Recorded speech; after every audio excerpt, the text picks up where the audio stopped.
Hey, CNC's Nerdy Discussions. I'm Chris, and this is Cody. Or vice versa. Yes.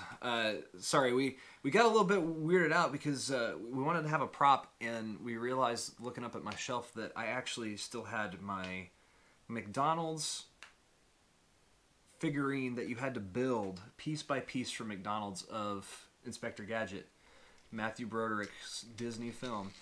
As a kid, it was a great film. It was definitely one of my favorites. Yeah, you watch it now, you go, it is super cheesy. Oh, yeah. But it just had the magic of imagination and craziness, and Matthew Broderick is just, he's memorable as an actor. Yeah. And so our topic today is favorite films, and we'd love to have you also in the comments share your favorite films, your least favorite film, and why on each of these things, and also, like, what's your guilty pleasure film that not a lot of people really like, but just to you, it's just fun. It's just fun. And so that's what we're going to talk about today for a little while and get into, and we just wanted to have Matthew Broderick's Inspector Gadget join us for the conversation. And so, Chris, I'll start with you. What is one of your top favorite films? See, that's a really difficult question because I am very easily entertained. Yes. I'm not a critic. So real quick, I guess, before we start this, because I just realized, and I'm sorry for this, what to you makes a good film? And I think you said it there. If it keeps my attention, Okay. and it's not stupid. It's not stupid.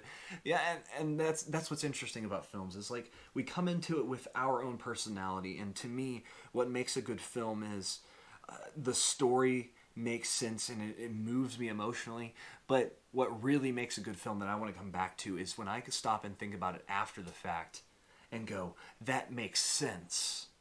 And as long as it doesn't have major plot points when you stop to think about it, that frustrates me. Or one other thing that frustrates me really big, and we'll talk about it in a little bit. So what is one of your top films that you really enjoy?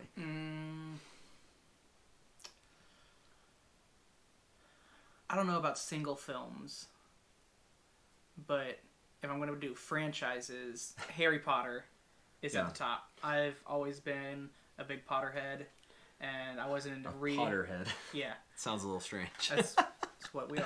Yeah. So, but in the Potter verse, if you will, so far, what's been your favorite film in those? If you could pick one. I had to pick one. That was my favorite. Careful, you're leaving the others out in the cold. I'm okay with leaving, like, the Goblet of Fire in the cold. Because they left plenty of scenes out in the cold. Gotcha. From the books. Yeah. Okay. I don't know, maybe Prisoner of Azkaban. Okay. That's the darker one in some ways until you get towards the very end of the series. It's the first one that it starts getting, like, Okay. at that point, like, the Warner Brothers logo you can see through the movies at the beginning. It starts deteriorating, and that's the one where it really starts getting darker. That's true. I haven't seen all of them. I've seen bits and pieces, and I have seen that one with the Death Eaters, correct? Is that, yeah, it's on the train, I remember very specifically, where Harry almost gets, like, soul eaten. And then Remus Lupin wakes up, and... Yeah, and it's that was always a really cool scene to me. That's good. Those are interesting. Great films. I mean, let's be honest, they've made a lot of money. Yeah. And there's reasons for that. So what about you? I have three that really speak to my heart. The first one that hit me as one of my top favorites was The Count of Monte Cristo. It's based on a really, really old book, and it's a movie all about revenge. What's the book called? I hope The Count of Monte Cristo, but I'm not sure. It is. I hope. Good. But it's all about revenge, and it's a story of a person wrongfully accused and wrongfully imprisoned, and he gets out, and while he was in prison, he's trained by someone that has the ability to read and write. And it's an old-time stuff, like 1600s or 1500s kind of thing. And then he goes and exacts revenge, but he starts realizing that maybe that's not something that God and the morality that God has he should do. And it's a neat plot in there, and it's tough and it's hard, and you see this man struggling with, I want revenge, but I also should forgive. And that's a good story. And it's got some good sword fights, and it's got a lot of hurt and revenge things, and some of the things he does to get revenge on some of the people that hurt him are awesome. So that's one of my top ones. So what about you? What's another thing that you really enjoy? I like action movies, and if I'm going to take it to my favorite, it's going to be the John Wick movies. Easy. Yeah. No, the first one's going to be my favorite, and then number 3, then number 2. Really? Yeah. Okay. I agree. John Wick 1 is fantastic. There was points in the later ones that felt, to me at least, where he was surviving things that he shouldn't, getting hit by things. And Sheer will. Sheer will. They talk about it. It is. What? Keanu Reeves. Oh my goodness, I blanked on his name. It's like, it's just Keanu Reeves. And there was points where I was like, okay, this is getting a little bit crazy. But it's fun action. So I totally get it. Those are some good ones. I think my other two, and I actually had to get this out for you all, is first off, it's Galaxy Quest. If you're a sci-fi lover, and I have it on VHS because I just loved the film that much back in the day as a kid. If you're a sci-fi lover, this is a love letter to sci-fi, and it's not truly making fun. It really more is a parody, and in many ways, and I say that, and it's not just making fun in that sense of just, it's like Orville is a parody of Star Trek, but it's not a parody in the sense it's trying to make fun of Star Trek. It's actually a love letter to Star Trek. It's a love letter, and it has its own flair in that it's that what is the actor that's Family Guy and all those. That's in Orville, and I'm drawing a blank right now. But he brings his own... Seth MacFarlane. He brings his own humor to it. And so it's not quite Star Trek, but it's more Star Trek than a lot of the stuff that we've had recently. That's gotten very dark. And Galaxy Quest, in some ways, my understanding, was regarded as like the next film in the original Star Trek stuff because it's just that good. Because it does poke fun at some of the tropes of old sci-fi. In a loving way, and you go, oh yeah, that's true, because there's a scene where they're running through the bowels of the ship and there's just a death maze where there's things that could just crush you, and it's goofy and it's silly, and they laugh at the fact that they're like, who even invented this? And then the nerdy kids that love the show that they're in contact with are like, well, that was episode 236 and it was the death scene to get to the middle of the ship. They're like, why?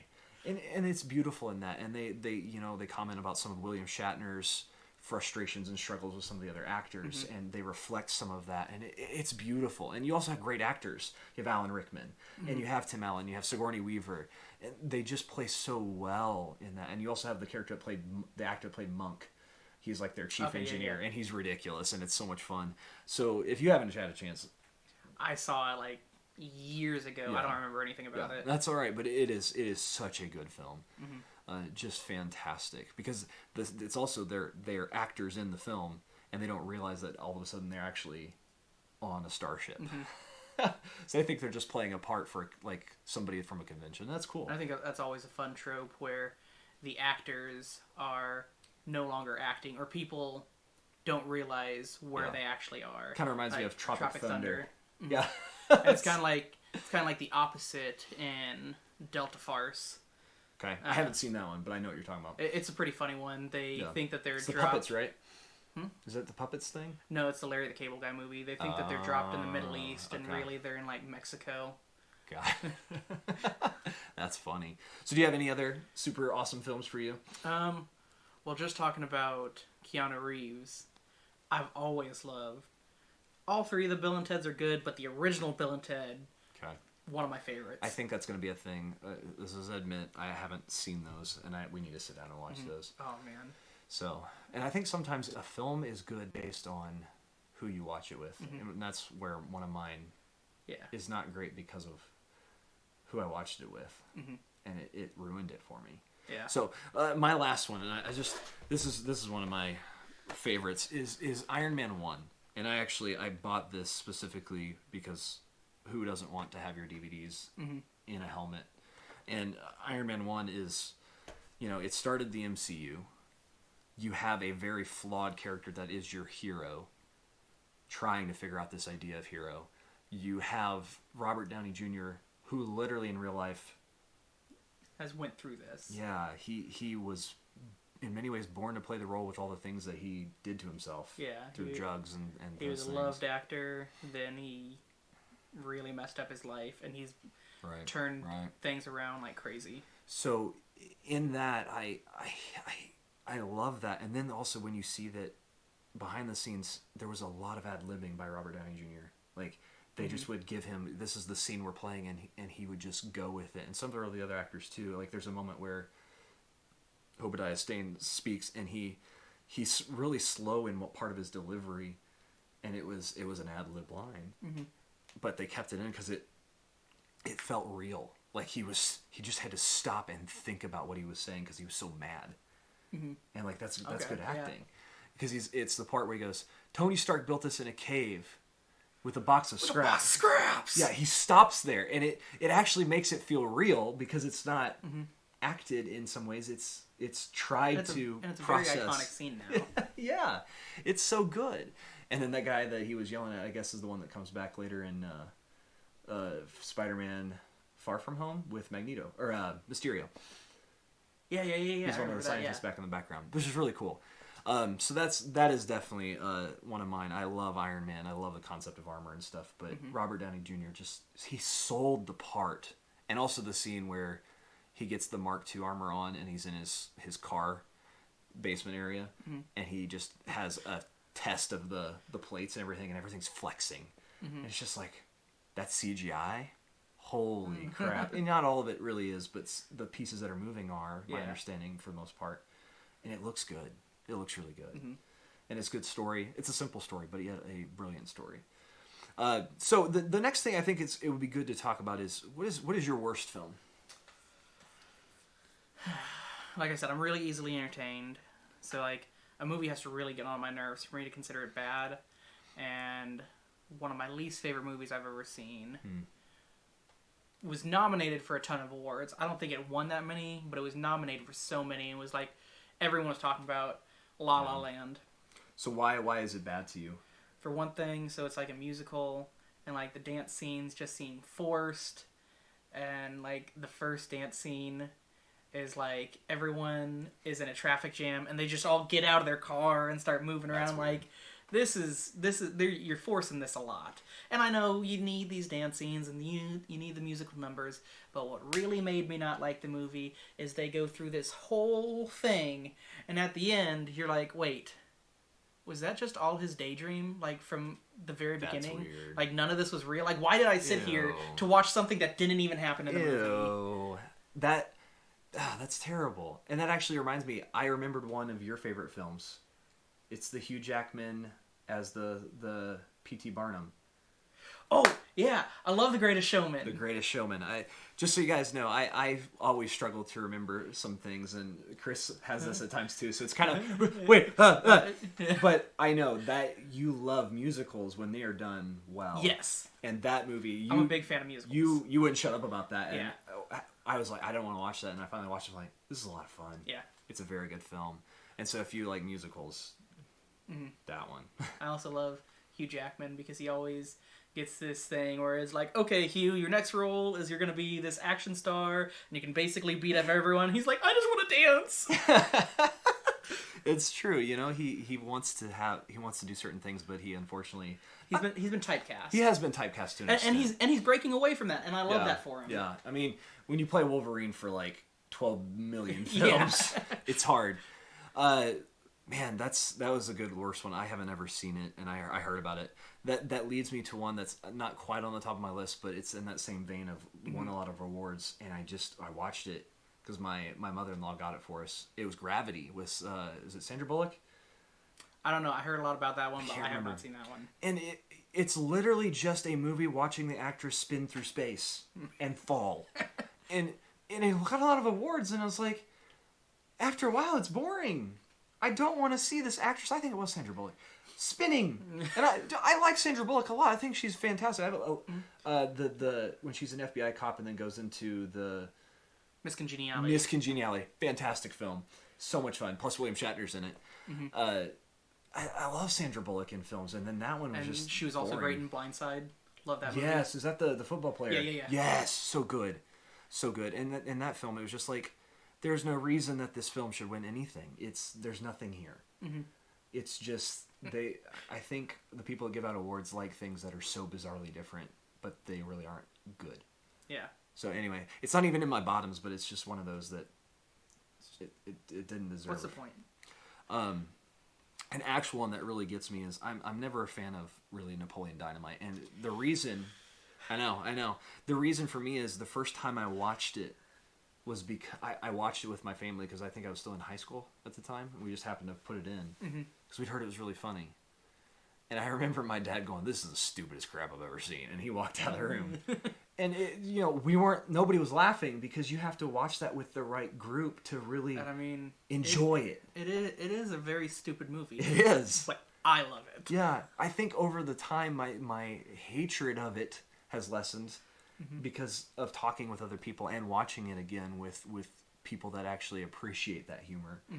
But that first time just ruined it for me, and I hated that because it's like I heard such good things. And sometimes when you hear something really good about a movie, that also puts it on a pedestal. Yeah, and then it doesn't quite live up to it for you. It doesn't live up to it. Because that movie always makes me think of Hot Rod as well. I kind of put them together.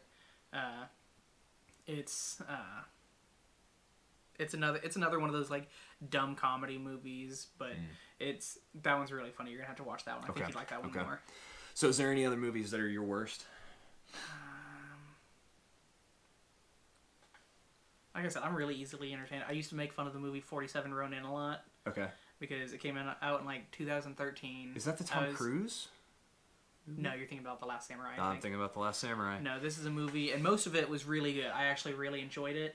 What annoyed me about it, and it didn't make it a bad movie. I just made fun of a lot because like all the trailers and everything we're talking about, like there's these 47 Ronin that are like fighting against the power, and then they all die at the end. 46 of them die at the end. One of them is spared, and that irritated me. You're like, math, people. Math. Yeah, he was going to be... Because there's 47 Ronin that the whole thing's about. But he was going to be the last of his family line, so they spared him so that his family name could move on. Wow. And it just irritated me. Not that they let him live, but that like the trailers were like, these 47 Ronin died. Then like, nope, 46 of them died. We cut off his legs, so he's not quite a full Ronin. Nope, they just let him walk away. That's so dumb. That's funny. I don't know if I've seen that film. And that's the funny thing is, like, you just realize that there's so many films out there you may not have seen. Yeah. And, that's sad sometimes, but it's interesting. My last thing, for me, that's just a terribly not good film. And it was widely regarded as very successful and good, but I think it's Star Wars Episode 7 of the newer stuff. Because... That's the first one. That's the first one. That's the Force Awakens.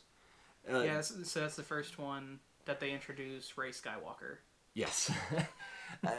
The two after that are actually worse movies in the sense of plot and functionality and honoring Star Wars.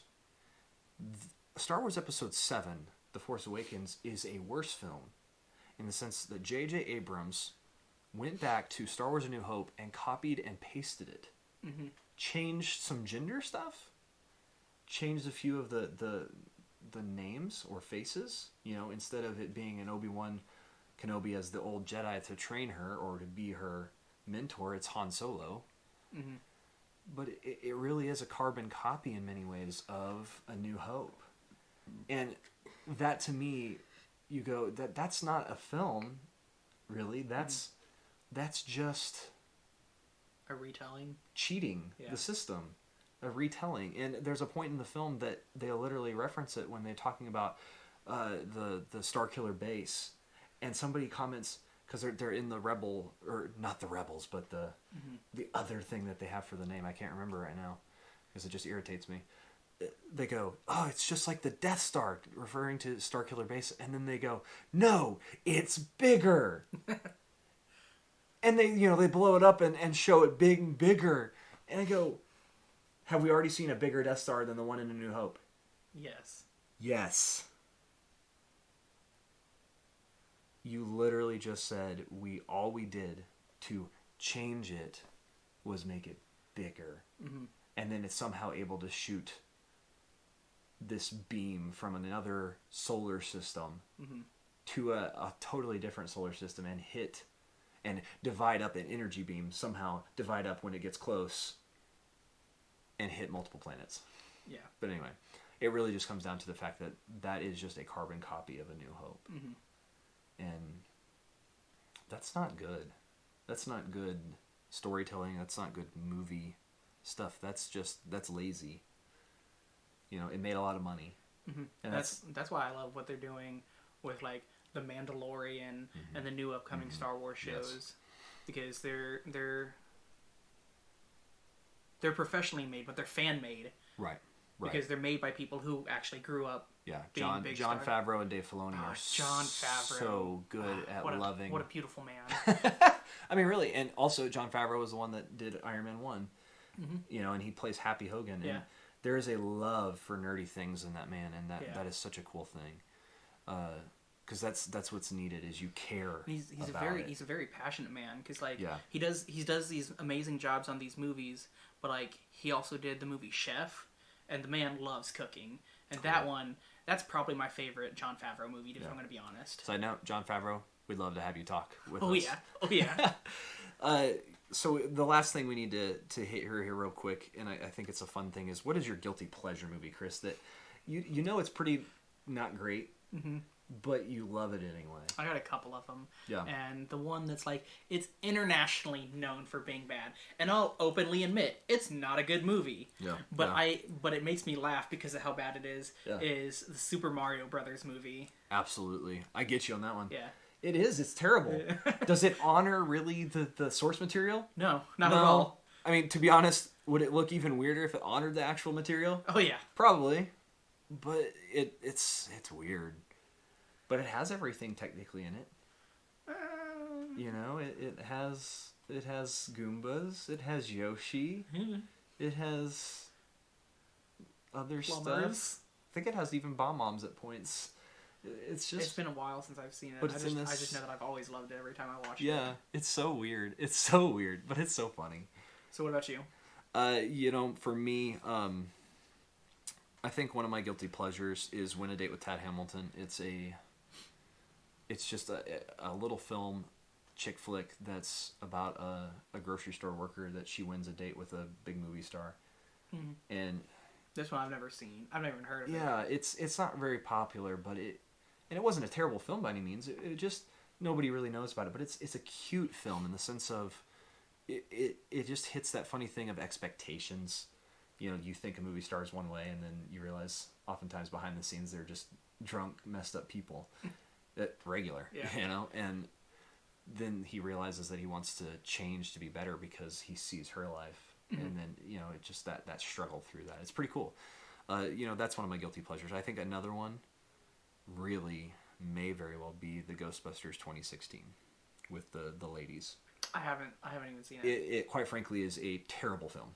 Terrible, because it doesn't really honor the stuff that came before. Truly, it has Chris Hemsworth. It does. So it can only be so bad. That's the part that's honestly one of the best parts, is Chris Hemsworth. The ladies, they try to make jokes, and it just doesn't, they fall flat. I guess the main actress in there, she's now in another superhero thing called Thunder Force that just came out. But apparently that didn't do well either. But it's just one of those films that I enjoy watching because it intentionally tries to say and do things that are just going to get on a lot of people's nerves, and it does, and so then it didn't do well, and then I think they blamed it on like masculinity and that guys just not wanting to go see it. But it's like, well, you were kind of making fun of guys the whole film, and not in a that's funny way, but just not a way that was honorable to it, and it hurt them. And it's one of those, I enjoy it because it's so terrible.